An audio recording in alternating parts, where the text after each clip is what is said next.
ప్రభు అయిన యేసుక్రీస్తు నామంలో మీకు సమాధానం కలుగును గాక. షలోమ్.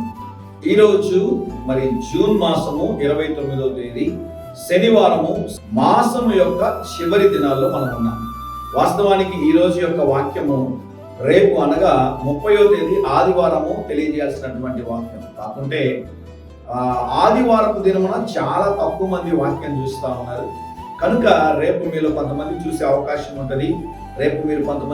అవకాశం ఉంటుంది, కనుక రేపటి యొక్క వాక్యాన్ని ఈ రోజే జ్ఞాపకం చేస్తున్నాను. అలాగని రేపు కూడా వాక్యం వస్తుంది. నెల యొక్క చివరి దినములో అందించే సందేశాన్ని ఈ రోజే నేను అందిస్తా ఉన్నాను.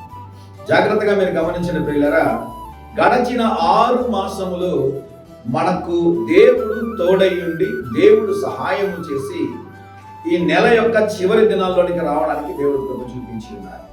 దేవుడు ఎంత అద్భుతంగా మనల్ని నడిపించాడు కదా, ఎంత ఆశ్చర్యకరంగా దేవుడు నడిపించాడు కదా. వాటన్నింటినీ మనం జ్ఞాపకం చేసుకుంటూ గడచిన 6 మాసములు మనకి తోడై ఉండి మనకు సహాయము చేసి మనల్ని నడిపించి మన జీవితంలో అద్భుతాలు జరిగించి మనల్ని కాపాడినటువంటి దేవునికి మనము కృతజ్ఞతాస్తుతులు చెల్లించాలి. ఒక 5 నిమిషాల సమయం తీసుకుని ప్రభు సన్నిధిలో కూర్చోండి. దేవుని స్తుతించండి, దేవుని గణపరచండి, దేవుని నామాన్ని మహిమపరచండి. ప్రభువా, ఎంత అద్భుతంగా నడిపించావు ప్రభు. మీకు మాట చెప్పమంటారా? మరి జూన్ మాసంలో అనేక మంది స్కూల్ ఫీజు విషయంలో, బుక్స్ విషయంలో, యూనిఫామ్ కొరకు, అనేకమైన కొరతల కొరకు మీరు ప్రార్థన చేసినప్పుడు దేవుడు మీ జీవితంలోనూ మీ బిడ్డల జీవితంలో అద్భుతాలు చేశాడు కదా. నా జీవితంలో అయితే మా బిడ్డల జీవితంలో దేవుడు అద్భుతం చేశాడు. అన్నింటినీ కట్టడానికి దేవుడు సహాయం చేశాడు. మీకు కూడా దేవుడు సహాయం చేసి ఉంటారు అని దేవుడి సేవకుడుగా నేను రూఢిగా నమ్ముతూ ఉన్నాను. ఈ ఉదయకాల సమయం కొరకు 107వ కీర్తన 28వ వచనము. శ్రమ తాళలేక వారు యెహోవాకు మొరపెట్టిరి, ఆయన వారి ఆపదలో నుండి వారిని విడిపించెను. గమనించిన పిల్లరా, శ్రమ తాళలేక వారు దేవుడికి మొరపెట్టారంట. ఎప్పుడైతే వారు దేవుడికి మొరపెట్టడం ప్రారంభించాడో దేవుడు వారి యొక్క మొరను ఆలకించి వారి శ్రమను చూసి అద్భుతమైన మాట ఇక్కడ గమనించండి, ఆయన వారి ఆపదలో నుండి వారిని విడిపించెను. ఈరోజు మీకు ప్రాముఖ్యమైన మాట నేను ఏం జ్ఞాపకం చేస్తున్నా తెలుసా? మీకు సమస్యలు ఉండొచ్చు, మీకు ఇబ్బందులు ఉండొచ్చు, మీకు కొరతలు ఉండొచ్చు, మీకు అవసరతలు ఉండొచ్చు.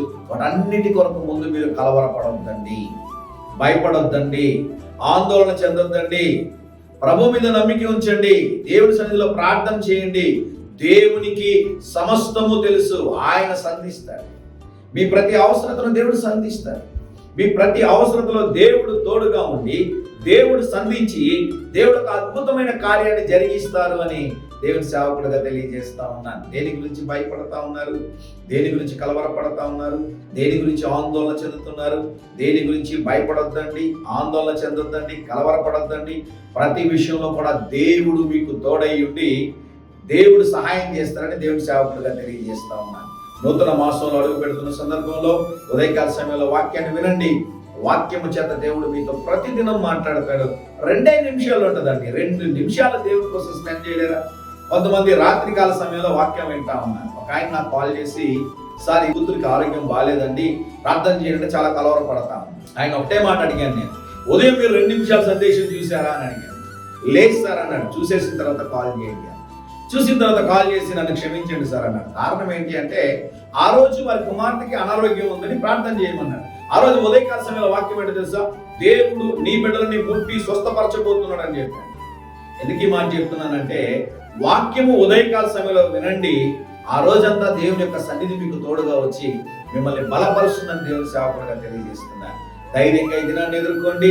దేవుని సన్నిధి మీకు తోడుగా వచ్చును గాక. ప్రియ పరలోకపు తండ్రి, ఈ దినం మా ప్రియులు తలపెట్టే కార్యం అంతటిలో కూడా జయమును అనుగ్రహించు.